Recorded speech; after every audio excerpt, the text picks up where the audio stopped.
आज हम लोग नेक्स्ट टॉपिक कंप्लीट करने जा रहे हैं जिसका नाम है काइनेटिक थ्योरी ऑफ गैसेस।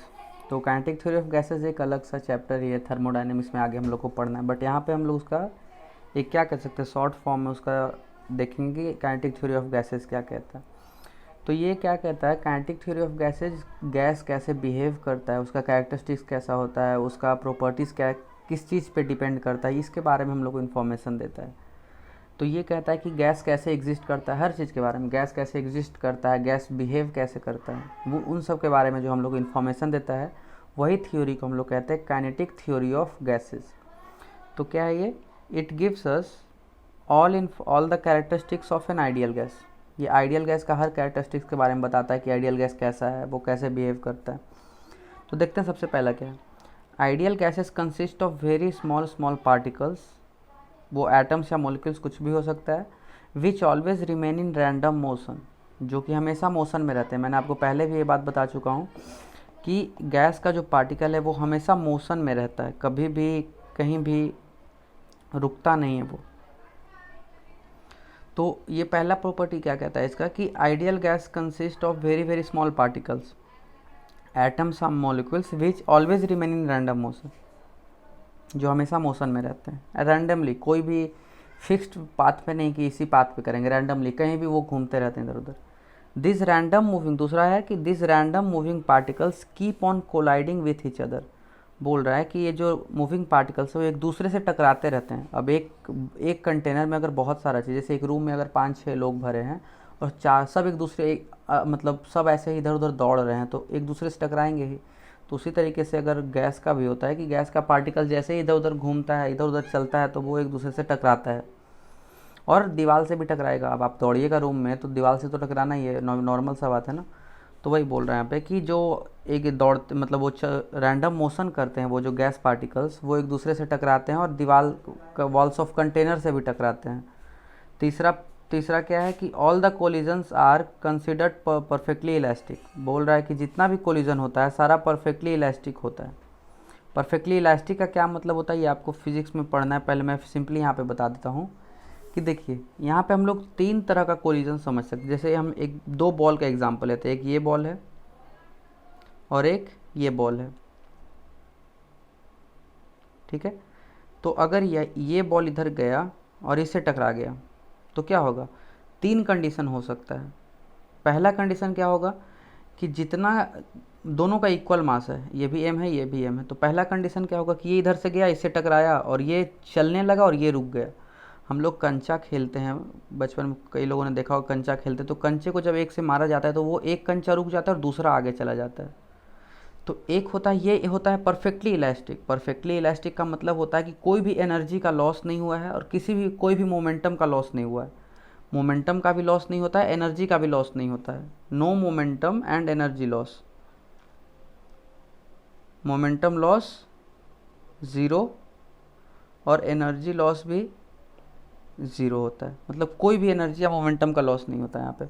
दूसरा क्या हो सकता है कि यहाँ से टकराया, ये गया बॉल, ये बॉल ये रहा और ये बॉल ये रहा, ये बॉल गया और इक्वल वेलोसिटी से नहीं। अब दूसरे में क्या हुआ कि ये टकराने के बाद ये सपोज v1 वेलोसिटी से और ये v2 वेलोसिटी से चल रहा है, मतलब डायरेक्टली इंटरचेंज नहीं हुआ, दोनों का कुछ कुछ वेलोसिटी कम गया है, इसका कुछ बढ़ गया है, तो यहाँ पे कुछ ना कुछ एनर्जी का लॉस हो जाता है। यहाँ पे एनर्जी का लॉस होता है, एनर्जी का लॉस हो जाता है, मतलब कुछ एनर्जी कम जाता है। ये कब होता है? जब ये बॉडी परफेक्टली इलास्टिक नहीं हो। जैसे कि क्रिकेट बॉल का हम लोग एग्जांपल देते हैं, क्रिकेट बॉल को हम यहाँ से ऐसे करके ऊपर फेंके तो नीचे आने के बाद क्या वो वापस उतना ही ऊपर चला जाता है? नहीं, थोड़ा नीचे जाता है, फिर ऐसे करके फिर ऐसे करके ऐसे ऐसे जाता है। तो ये हो गया परफेक्टली इलास्टिक नहीं है, थोड़ा सा उसका वेलोसिटी कम गया है। जैसे एक ज़मीन पे वो गिरा तो वापस फिर उतना ही वेलोसिटी से वो नहीं गया। यहाँ पे मोमेंटम का भी लॉस हुआ और एनर्जी का भी लॉस हुआ। सिंपल एग्जांपल मैं क्रिकेट बॉल का ले रहा हूँ, यहाँ से ऐसे मैंने क्रिकेट बॉल को ऊपर फेंका तो यहाँ तक गया, नीचे आया, टकराने के बाद वापस उतना ऊपर नहीं जाता है, आपने देखा होगा, थोड़ा दूर तक जाता है फिर नीचे आ जाता है, फिर अगली बार उससे भी कम दूर जाता है और फिर धीरे धीरे धीरे धीरे ज़मीन पे आकर के जीरो हो जाता है उसका। ये हो गया हमारा काइनेटिक एनर्जी के बारे में, जो यहाँ पे लॉस, सॉरी पार्शियल इलास्टिक इसको कहते हैं, ठीक है। अब तीसरा क्या है? तीसरा है कि यहाँ से एक बॉल आया और यहाँ पे एक बॉल है, इससे टकराया और ये दोनों चिपक गया और एक बॉल बन गया। ये क्या कब पॉसिबल है? ये आपने कब देखा होगा? ये एक बड़ा बॉल बन गया, दोनों चिपक गया एक दूसरे से, और एक कुछ v वेलोसिटी से, v1 वेलोसिटी से जाने लगा।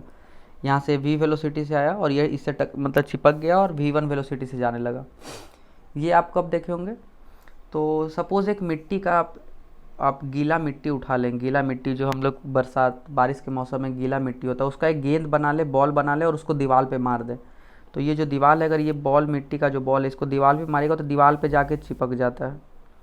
तो इसका क्या मतलब हुआ कि ये वेलोसिटी ज़ीरो हो गया, ज़ीरो हो गया। या फिर आप सिंपली इसको, अगर आप किसी एक बॉल, ये मिट्टी का गीला बॉल है, आप इसको एक फुटबॉल पे फेंक के मारिए, फुटबॉल पे जाके चिपक जाएगा और फुटबॉल और वो दोनों साथ में घूमने लगेगा। तो ये हो जाता है इनइलास्टिक। इनइलास्टिक मतलब ये होता है कि जो वेलोसिटी है, ये आपको अभी ज़्यादा समझ डीप में जाने का जरूरत नहीं, सिर्फ एक ओवरव्यू में दे रहा हूँ। परफेक्टली इलास्टिक का मतलब होता है कि दोनों एक दूसरे से वेलोसिटी डायरेक्टली इंटरचेंज कर लिया, कोई भी एनर्जी का लॉस नहीं हुआ और कोई भी मोमेंटम का लॉस नहीं हुआ। तो ये हो गया इलास्टिक, ये हो गया इलास्टिक, ये हो गया सेमी इलास्टिक, सेमी इलास्टिक हो गया, और ये हो गया परफेक्टली इन इलास्टिक, ये हो गया परफेक्टली इन इलास्टिक। ये बिल्कुल इन इलास्टिक है, प्लास्टिक इसको कोलिजन भी कहते हैं। तो हम लोग यहाँ पे क्या पढ़ रहे हैं कि जो रैंडमली मूविंग पार्टिकल्स है वो कोलाइड करता है और क्या बोलता है, परफेक्टली इलास्टिक कोलिजन होता है। This collisions are considered perfectly elastic. ये अभी मैंने बताया परफेक्टली इलास्टिक मतलब कोई मोमेंटम या एनर्जी का लॉस नहीं होगा वहाँ पे। Momentum and kinetic energy are conserved, बिल्कुल उन दोनों में लॉस नहीं होगा और कंजर्व्ड रहेंगे। There are no forces of attraction and repulsion between the molecules. बोल रहा है कि मॉलिक्यूल्स के बीच कोई भी अट्रैक्शन या रिपल्सन का फोर्स नहीं होगा। ये किसका हम लोग बात कर रहे हैं? आइडियल गैस के लिए है, ये आप हमेशा ध्यान रखिएगा, रियल गैस के लिए नहीं है, ये आइडियल गैस के लिए। तो यहाँ पे बोल रहा है कि नो फोर्सेस ऑफ अट्रैक्शन, दो मॉलिक्यूल्स अगर घूम रहा है ऐसे करके एक कंटेनर में, तो इन दोनों के बीच कोई भी फोर्स ऑफ अट्रैक्शन या रिपल्सन नहीं रहेगा, कोई फोर्स एक दूसरे पे एक्ट नहीं करता। रियलिटी में ऐसा नहीं होता है, बट हम लोग आइडियल गैस के केस में हम लोग ऐसा मानते हैं कि इन दोनों के बीच कोई फोर्स नहीं है। पाँचवा क्या है? Volume of gas particle is always considered negligible. Volume of gas particle जो है वो नेग्लिजिबल होता है। ये जो पार्टिकल का वॉल्यूम है, हम कंटेनर का बात नहीं कर रहे, जो पार्टिकल का वॉल्यूम है इसको नेग्लिजिबल माना जाता है, मतलब कोई वॉल्यूम नहीं है। रियलिटी में ऐसा नहीं हो सकता ना, क्योंकि गैस का पार्टिकल है तो उसका वॉल्यूम तो होना ही है। कोई भी ऐसा चीज़ है, कोई भी ऐसा ऑब्जेक्ट है जिसका वॉल्यूम ना हो, वो एग्जिस्ट ही नहीं करेगा। अगर कोई चीज़ है जिसका वॉल्यूम नहीं है तो वो एग्जिस्ट नहीं करेगा। तो वही है कि अगर गैस पार्टिकल है तो उसका कुछ ना कुछ तो वॉल्यूम है, लेकिन हम लोग उसको नेग्लिजिबल मानते हैं, मतलब उसको न के बराबर मानते हैं। Average translational kinetic energy of a gas is directly proportional to temperature. Kinetic energy जो है वो टेम्परेचर के प्रोपोर्शनल होता है डायरेक्टली। हमने पिछले लेक्चर में पढ़ा, आपको याद होना चाहिए। हम लोग जब डिफ्यूज़न पढ़ रहे थे तो वहाँ पे भी हमने पढ़ा था काइनेटिक एनर्जी टेम्परेचर के डायरेक्टली प्रोपोर्शनल होता है। इसी वजह से डिफ्यूज़न का रेट टेम्परेचर के इन्वर्सली प्रोपोर्शनल होता है। तो यहाँ पे क्या बोल रहा है, ट्रांसलेशनल काइनेटिक एनर्जी का जो एवरेज वैल्यू है वो डायरेक्टली प्रोपोर्शनल टू टेम्परेचर होता है, वो टेम्परेचर के डायरेक्टली प्रोपोर्शनल होता है। तो ये हमारा main points of kinetic theory of gases है। तो ये देखिए, सपोज एक फोर्स, अगर प्रेशर हम लोग को समझना चाहिए कि प्रेशर कैसे क्रिएट करता है, प्रेशर कैसे जनरेट करता है कोई भी गैस। तो सपोज़ ये Vx से गया, इधर Vx वेलोसिटी से एक गैस पार्टिकल जा रहा है, मान लेते हैं फिलहाल। तो ये वापस कितने वेलोसिटी से आएगा? माइनस Vx से, पता ना, क्योंकि परफेक्टली इलास्टिक कोलिजन होता है, ये परफेक्टली इलास्टिक कोलिजन है। तो ये वापस Vx से आएगा, माइनस Vx से आएगा। तो चेंज इन कितना होगा? Change in momentum, change in momentum आप खुद सोच के देखिए कितना होगा। फाइनल माइनस इनिशियल मतलब लगभग कितना हो जाएगा? 2mVx। ये हो गया change, delta M, delta P is equal to 2mVx। चलिए मान लेते हैं कि वो डेल्टा टी टाइम के लिए, डेल्टा टी टाइम के लिए उस पर कोलिजन किया, मतलब डेल्टा टी टाइम के लिए उस पर कोलाइड होकर रहा। कांटेक्ट कितना टाइम के लिए रहा? डेल्टा टी टाइम के लिए। तो फोर्स कितना हो जाता है? Del P by del T, पता होगा ना, change in momentum by time. तो ये हो गया हमारा फोर्स। तो फोर्स कितना एक्सर्ट करेगा, ये यहाँ से हमने पता कर लिया कि वो जो गैस का पार्टिकल है वो फोर्स कितना एक्सर्ट करेगा दीवार पे। अगर वो डेल्टा टाइम के लिए उसके साथ कांटेक्ट में है। तो ये हो गया डेल्टा पी। अब हमको प्रेशर अगर निकालना है तो प्रेशर क्या होता है, P is equal to F by A is equal to delta P divide by delta T into A. ये हो गया हमारा प्रेशर। ठीक है, तो इसी तरीके से आप यहाँ पे एक ओवरव्यू ले सकते हैं कि कैसे प्रेशर कैसे जनरेट करता है गैस। यहाँ से v वेलोसिटी से गया, यहाँ टकराया, वापस आया। टकराने में कुछ टाइम तो लगा हुआ ना, उसको टकरा के वापस आने में। आप अगर गेंद को फेंकते हैं तो गेंद दीवार से कुछ टाइम के लिए तो कांटेक्ट में रहता है ना, तो वही कुछ टाइम को ही डेल्टा टी माना गया, जिस टाइम के लिए वो उससे कांटेक्ट में है। और जो सरफेस एरिया जो कांटेक्ट में रहा उसको हम लोग ए मानते हैं, और प्रेशर का वैल्यू हो जाएगा एफ बाई ए।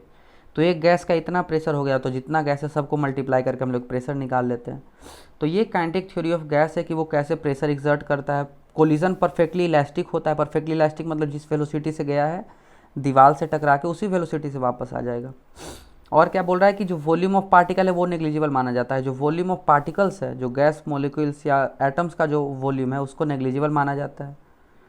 और उन दोनों के बीच कोई फोर्स ऑफ अट्रैक्शन या रिपल्सन नहीं होता है। वो दोनों एक दूसरे पे कोई फोर्स एक्सर्ट नहीं करते हैं, ऐसा मानते हैं हम लोग। ऐसा मैं बार बार बता रहा हूँ कि ऐसा रियलिटी में नहीं होता है। हम लोग आइडियल गैस के केस में, एक आइडियल गैस है वो एकदम सबसे बढ़िया गैस है, तो उसके लिए हम लोग ये सब अप्रॉक्सीमेशन लेते हैं। और बाकी इसमें एक फैक्टर मतलब क्या बोल सकते हैं, एरर नाम का जो फैक्टर होगा जो रियलिटी में होता है उसको ऐड सब्ट्रैक्ट करके हम लोग निकाल सकते हैं। तो स्टार्टिंग में हम लोग को क्या चाहिए होता है, मेन जो एकदम आइडियली कुछ चाहिए होता है, वहाँ से हम लोग एरर निकाल के थोड़ा सा गड़बड़ ऐड माइनस करके हम लोग रियल वाला चीज़ निकाल सकते हैं। तो चलिए आज के लिए इतना ही रखते हैं, अब मिलते हैं आपसे अगले क्लास में।